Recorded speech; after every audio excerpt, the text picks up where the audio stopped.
My life was measured in frames per second. My identity was my username, K1NG. For 6 years, I was one of the top esports competitors in the world. My hands weren't just hands, they were precision instruments, insured by my team for a ridiculous amount of money. My life was a blur of arena lights, energy drinks, and the constant, high-frequency click-click-click of my mechanical keyboard. Then my hands betrayed me. It started as a dull ache, then a sharp, shooting pain. Then, in the middle of a world championship match, my left hand just locked. It seized into a white-hot, agonizing cramp. I couldn't move my fingers.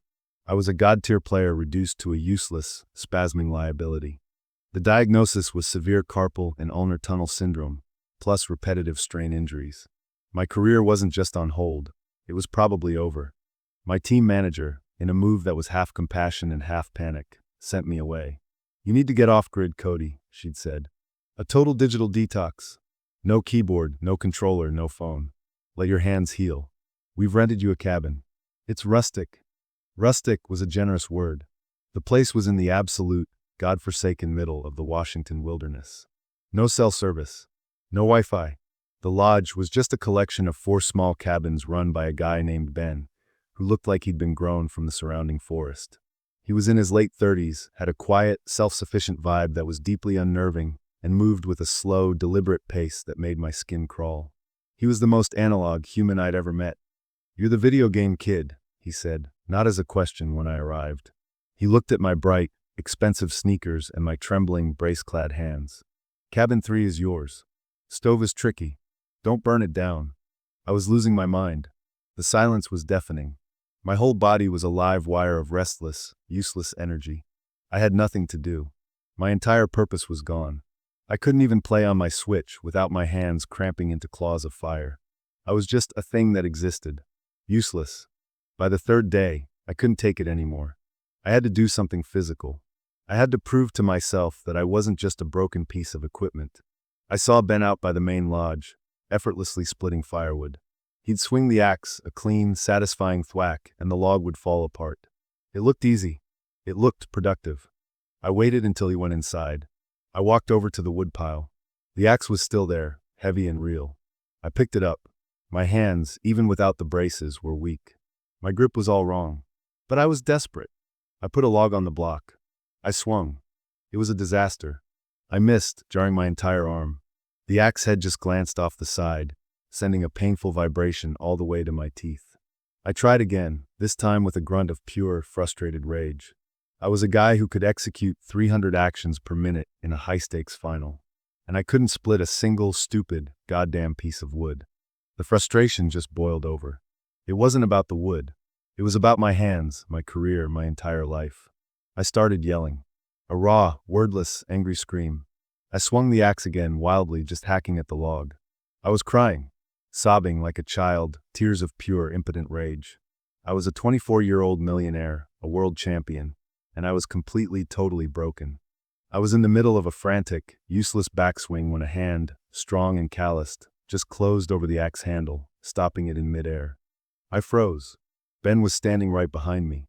He hadn't made a sound. He was just there. His face wasn't angry. It was just calm, and very, very serious. "I got it," I choked out, my voice a pathetic, watery mess. I tried to pull the axe away. He didn't let go. He wasn't fighting me, he just absorbed my resistance. His grip was absolute. "No," he said, his voice a low, quiet rumble. "You don't." He gently, but firmly, uncurled my white-knuckled, trembling fingers from the handle and took the axe from me. He tossed it aside, where it landed in the dirt with a soft thud. I just stood there, my hands open and shaking at my sides. The sobs were still coming, but they were the hiccuping, exhausted sobs of a kid who was finished. I was completely exposed. He had seen me, not as K1NG, but as this. A useless, crying mess. I was waiting for him to laugh at me, or to tell me to go back to my cabin. He didn't. He just looked at me for a long, quiet moment. He looked at my trembling hands. "Come on," he said, his voice still quiet. He just turned and walked toward the main lodge. I was so defeated, I just followed. I wiped my face on my sleeve like a 5-year-old. He led me around to the back porch of the lodge. On the steps sat 2 of the biggest, most enormous metal tubs I had ever seen. They were full of beans. Green beans. Thousands of them. He sat down on the top step, gesturing for me to sit on the one below him. I did. He picked up 2 beans. My sister's bringing her kids up this weekend, he said, as if we hadn't just had a dramatic, axe-related meltdown. We're canning. It's a whole thing, but you gotta snap the ends first. He held one out to me. I just stared at it. What? I whispered. You're on bean duty, he said. He didn't look at me. He just started working. Snap. Drop. Snap. Drop. His hands were big and rough, but his movements were surprisingly gentle. I need both ends, and you pull the string down the side. Like this. He showed me. Throw the scraps in that bucket. The good ones go in this one. Think you can handle it. I just looked at the bean in my hand. It was a joke. It was the most mindless, useless, analog task he could have possibly found. I was a world champion, and he was asking me to snap beans. I looked at him. He was just working, his rhythm steady. Snap. Drop. He wasn't looking at me. He wasn't judging me. He was just giving me something to do. My hands were still shaking. I picked up a bean. I tried to snap the end. My fingers fumbled. It was clumsy. I finally got it, pulled the string, and dropped it in the good bucket. I picked up another one. We sat there for an hour. Maybe 2. The sun was warm on my back. The only sound was the snap, snap, snap of the beans and the distant sound of a bird. There was no music, no game audio, no screaming fans, no click, click, click. My brain, which had been a screaming hive of anxiety and rage, slowly went quiet. My hands, which had been instruments of high-speed war, were just doing a job. A slow, simple, repetitive, gentle job. There was no score. There was no timer. There was no one to beat. My hands stopped shaking. The fire in my wrists, which had been a constant, low-level burn, actually started to fade. I finally looked up at him. He was still working, his own pile of snap beans growing steadily. He hadn't been watching me. He had just been with me. He'd just sat there, a quiet, solid, grounding presence, and shared the most boring task on earth. He must have felt me looking, because he stopped. He looked at me, and his eyes were kind. You're a terrible axeman, Cody, he said, a small, almost invisible smile on his lips. Yeah, I said, my voice rough. I looked down at the bean in my hand. I'm not very good at this either. No, he said, his voice surprisingly gentle.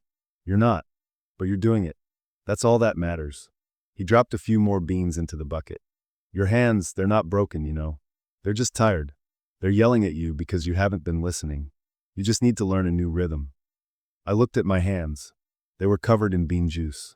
And for the first time in as long as I could remember, they didn't hurt.